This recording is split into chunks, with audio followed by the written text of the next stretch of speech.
আসসালামু আলাইকুম ভিউয়ার্স, আপনারা জানেন এর আগের পর্বে দেখাইছিলাম যে পাঁচ কবর আর আজকে আমি আপনাদেরকে দেখাবো 8 কবর। কারণ 5 কবর দেখাইছিলাম সেটা দেখছিলেন কতটা সুন্দর, আর আজকে 8 কবর দেখাবো। দেখুন 8 কবরটা কেমন সুন্দর। কারণ এটার ইতিহাস অনেক লম্বা, কারণ এটা পাকিস্তানি হানাদার বাহিনীদের একটা ঐতিহ্য। পাকিস্তানি হানাদার বাহিনীরা যখন আমাদের দেশ স্বাধীন হয় তখন 8 জনকে একসাথে কবর দিয়ে এখানে মাটির তলে পুঁতে রাখছিল। সেই থেকে এটা 8 কবর নামে পরিচিত। কিন্তু এখন দেখুন এটা স্বীকৃতি পেয়ে বাংলাদেশ সরকার কত সুন্দরভাবে এটা গড়ে তুলে দিয়েছে। কারণ এটা যেন যুগ যুগ ধরে মানুষের মনের ভিতরে থেকে যায়, সেই জন্য এটা এইভাবে সৌন্দর্য করে বানিয়ে দিয়েছে। আপনারা দেখুন এই যে এখানে প্রতিদিন শত শত মানুষ এটাকে দেখতে আসে, এখানে ছবি উঠতে আসে, এই সম্বন্ধে জানতে আসে। আপনারা আসতে পারবেন, কারণ এটা চুয়াডাঙ্গা থেকে আসা যাবে, আবার মেহেরপুর থেকেও এখানে আসা যাবে। আপনারা যদি দেখার ইচ্ছা হয় তাহলে আপনারা এটা একটা দেখানীয় একটা স্থান, কারণ এটা আমাদের স্বাধীনতার একটা স্মৃতি।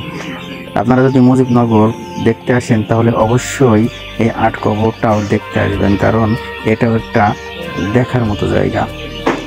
এদিকে 4টা, ওদিকে 4টা কবর, 8টা, আর এই মাঝখানে একটা সৌন্দর্য করার জন্য রাখা হয়েছে।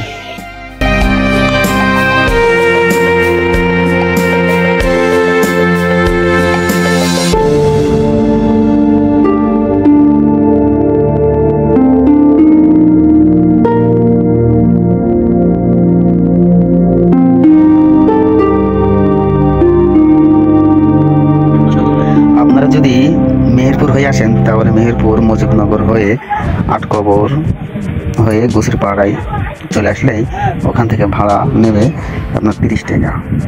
আর যদি চুয়াডাঙ্গা হয়ে যান তাহলে আপনার ভাড়া পড়বে 50 টাকার মতো। তো আপনারা 2 দিক থেকে আসতে পারবেন। তো মনে রাখতে হবে যে এটা চুয়াডাঙ্গা জেলায় গোচির পাড়া অবস্থিত রয়েছে। তো আপনারা আসবেন, এসে দেখবেন। আসলে এখানে প্রতিদিন নিয়ত হাজার হাজার মানুষ এখানে আসা যাওয়া করে, কারণ এখানে কেউ কেউ আসে ছবি তুলতে, কেউ কেউ আসে দেখতে, কেউ কেউ ইতিহাস জানতে। আপনারা দেখুন অনেকে আসছে যে এখানে ছবি উঠছে, স্মৃতি রাখার জন্য, বা এখানে এসে বেশিরভাগ ফেসবুক ইউটিউবের জন্য মানুষ ছবি তুলতে আসে। আপনারা দেখুন কীভাবে ছবি উঠছে মানুষ। আবার কেউ কেউ দেখছেন যে ফ্যামিলিগতভাবে আসছে। এখানে কিছু কিছু খাওয়ার জায়গা পাবেন, যেমন ঝালমুড়ি আছে, আর অনেক কিছু আছে।